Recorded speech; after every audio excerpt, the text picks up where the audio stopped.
Well, it's time to snap back into reality because today's video, we're going to be talking about the Lockwood 300 and Warzone 2, and more specifically Slugs, because I know I've been getting a lot of requests for this. Are these like sort of secretly meta that not a lot of people use? Because I don't think I've seen anybody at all use these things.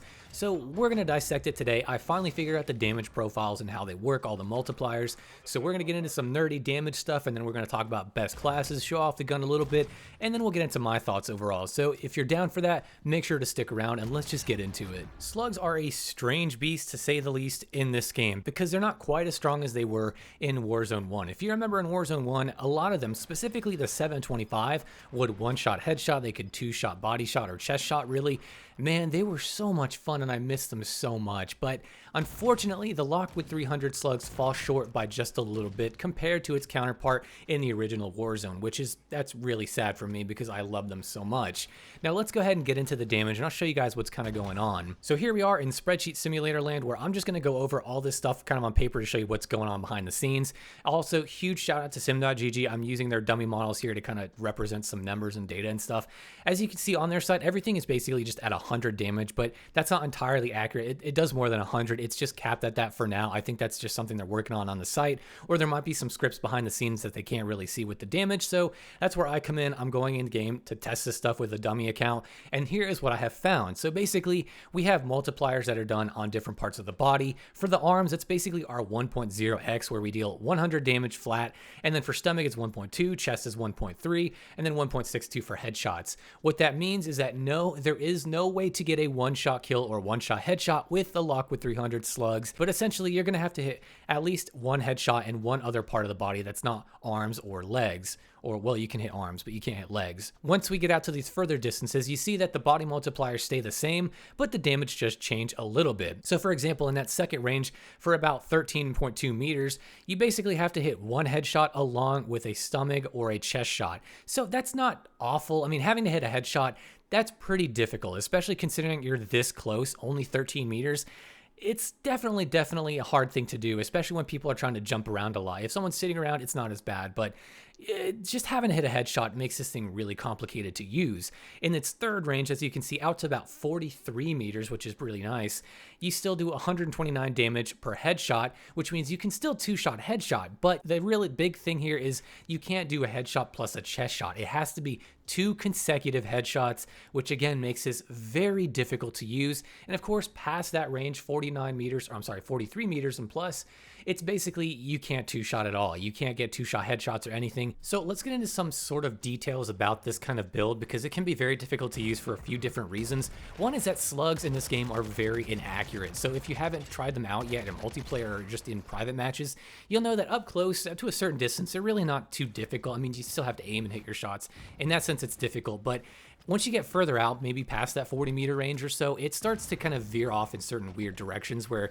you aim at someone's head and it might veer off and hit someone's toe elsewhere, like a couple feet away. They're really weird like that, very inaccurate at times. So as long as you're up close and not pushing the range too far, you can get some pretty good consistent shots. But another big downside to these is that the muzzle velocity is very slow. If you compare it to something like a standard AR, just a base AR, it's going to shoot at least 2 times slower. I mean, they're really slow compared to a lot of other guns, which means you have to lead your shots in quite a lot of situations with these in Warzone, especially in Warzone, because there's going to be a lot more long distance battles.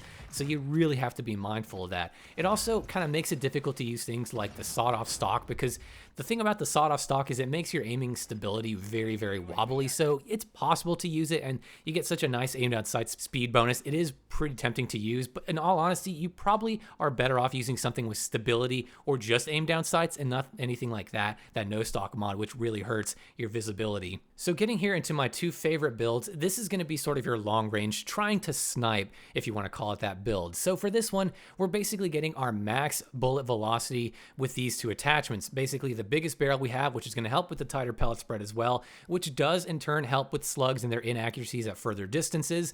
And then we do have the Seiken DB107, which gives us a great boost to bullet velocity as well. It's still not going to be as fast as an AR, but it does help, and it's also going to going to keep us suppressed, which is also nice. You also get the most range from both of these attachments in total. Now, of course, we have slugs as well, and then we also have the 7mm laser because we do want somewhat of a snappy aim down sight speed, and also it helps with the aiming stability, which is really important. And then, of course, we have our beautiful 6.3x magnification scope, which is just something you kind of need to have if you're going to go all out and snipe with this thing. It's just kind of funny. It's a little trolly. You don't have to use it, but I think most people are probably going to want to use it, especially content creators looking for that next build. So for my other more favorite build for this thing is going to be the more standard, more close to medium range engagements build, and that is this build. So we have the 711 Matuzak barrel. It's not going to have as much range or bullet velocity as the other A12 barrel, but it's not going to hurt our aim down sight speed and mobility as much. So I think it's totally okay since slugs have pretty great distance on them already. Then we have the VLK 7mm just like before.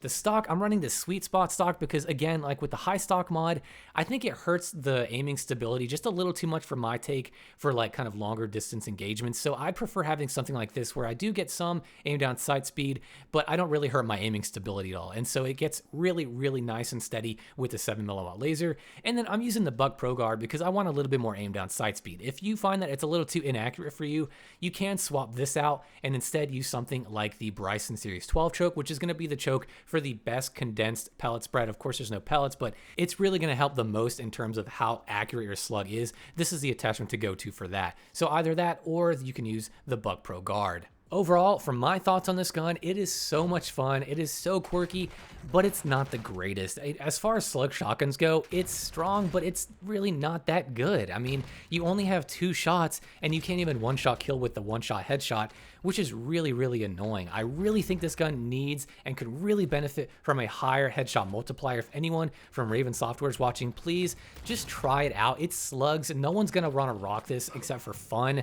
And even having a one-shot headshot like it did in Warzone 1, it was still difficult to use because you had to hit headshots. And now since you have to hit 2 consecutive headshots in most of your ranges, it makes this gun so difficult to use for only kind of a medium benefit reward. I mean, even not really even that good. It's still really just so hard to use that it's probably not worth using except for fun.